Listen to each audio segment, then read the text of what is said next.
सोचो एक दिन ह्यूमंस फाइनली डिसाइड कर लेते हैं कि अब अर्थ काफी हो चुका है। अब सिर्फ देखना नहीं बल्कि जाना है और आज ही हम टेक ऑफ करते हैं।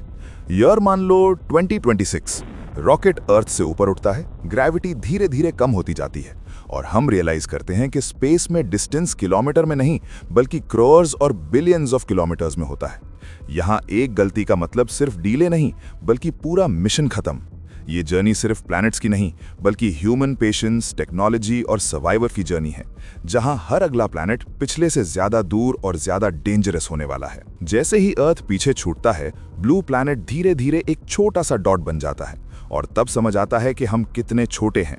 स्पेस में स्पीड हजारों किलोमीटर पर आवर होती है, लेकिन फिर भी प्लैनेट्स तक पहुंचने में महीने और साल लग जाते हैं।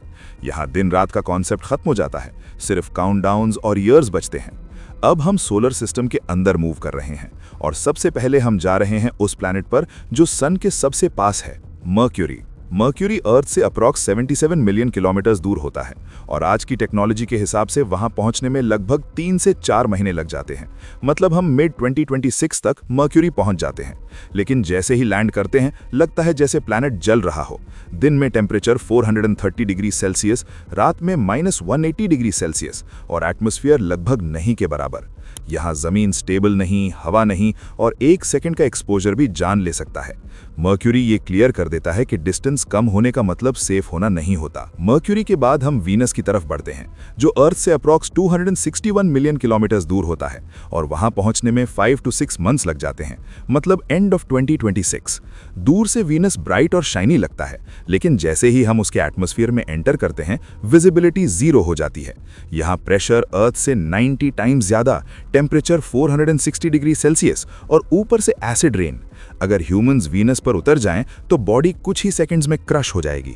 वीनस सिर्फ एक मैसेज देता है, हर ब्यूटीफुल चीज रहने लायक नहीं होती। मार्स अर्थ से अप्रॉक्स 225 मिलियन किलोमीटर्स दूर होता है, लेकिन ऑर्बिटल टाइमिंग की वजह से वहां पहुंचने में 7 to 9 मंथ्स लगते हैं। इसलिए हम 2027 में मार्स पर लैंड करते हैं। जैसे ही हम पहुंचते हैं, रेड डस्ट स्टॉर्म्स और थिन एटमॉस्फेयर हमें सराउंड कर लेती है। ऑक्सीजन ऑलमोस्ट 0, प्रेशर बहुत कम और टेम्परेचर माइनस में। लेकिन यही वो प्लैनेट है जहां ह्यूमंस बेसेस, डोम्स और फ्यूचर सिटीज का सपना देखते हैं। मार्स परफेक्ट नहीं है, पर सोलर सिस्टम में अर्थ के बाद सबसे ज्यादा होप यहीं दिखती है। मार्स के बाद गेम बदल जाता है। जुपिटर अर्थ से अप्रॉक्स 628 मिलियन किलोमीटर्स दूर है और करंट टेक्नोलॉजी के साथ वहां पहुंचने में 2 से 3 साल लग जाते हैं। मतलब हम 2029 या 2030 में जुपिटर के पास पहुंचते हैं। लेकिन यहाँ जमीन ही नहीं होती, सिर्फ गैस और मैसिव स्टॉर्म्स। ग्रेविटी इतनी स्ट्रांग है कि स्पेसक्राफ्ट भी स्ट्रगल करता है। ह्यूमंस के लिए जुपिटर सिर्फ एक वार्निंग है कि हर प्लैनेट पर लैंडिंग पॉसिबल नहीं होती। सैटर्न अर्थ से अप्रॉक्स 1.2 बिलियन किलोमीटर्स दूर होता है और वहां पहुंचने में 3-4 साल और लग जाते हैं। मतलब हम 2033-2034 में सैटर्न तक पहुंचते हैं। रिंग्स देखकर लगता है जैसे हम किसी ड्रीम में आ गए हों, लेकिन रियलिटी ये है कि सैटर्न भी गैस जायंट है। जमीन नहीं, स्टॉर्म्स वायलेंट है और टेम्परेचर इतना कम है कि सर्वाइवल का सवाल ही नहीं उठता। यहाँ टाइम स्लो लगने लगता है और लोनलीनेस और ज्यादा गहरी हो जाती है। यूरेनस अर्थ से अप्रॉक्स 2.6 बिलियन किलोमीटर्स दूर होता है और वहां पहुंचने में 8 से 9 साल लग जाते हैं। मतलब हम 2042-2043 के आसपास यूरेनस तक पहुंचते हैं।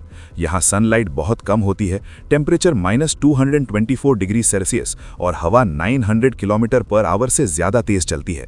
इस पॉइंट पर ह्यूमन सिर्फ फिजिकली नहीं, मेंटली भी एग्जॉस्ट हो चुके होते हैं। ये जर्नी अब सिर्फ साइंस नहीं, एक साइकोलॉजिकल टेस्ट बन जाती है। नेपट्यून अर्थ से अप्रॉक्स 4.3 बिलियन किलोमीटर्स दूर होता है और करंट टेक्नोलॉजी के साथ वहां पहुंचने में 12 to 15 ईयर्स लग जाते हैं। मतलब 2050 के बाद हम नेपट्यून के पास पहुंचते हैं। यहाँ सोलर सिस्टम की सबसे तेज विंड्स होती हैं, एक्सट्रीम कोल्ड होता है और सर्वाइवल का चांस लगभग 0 होता है।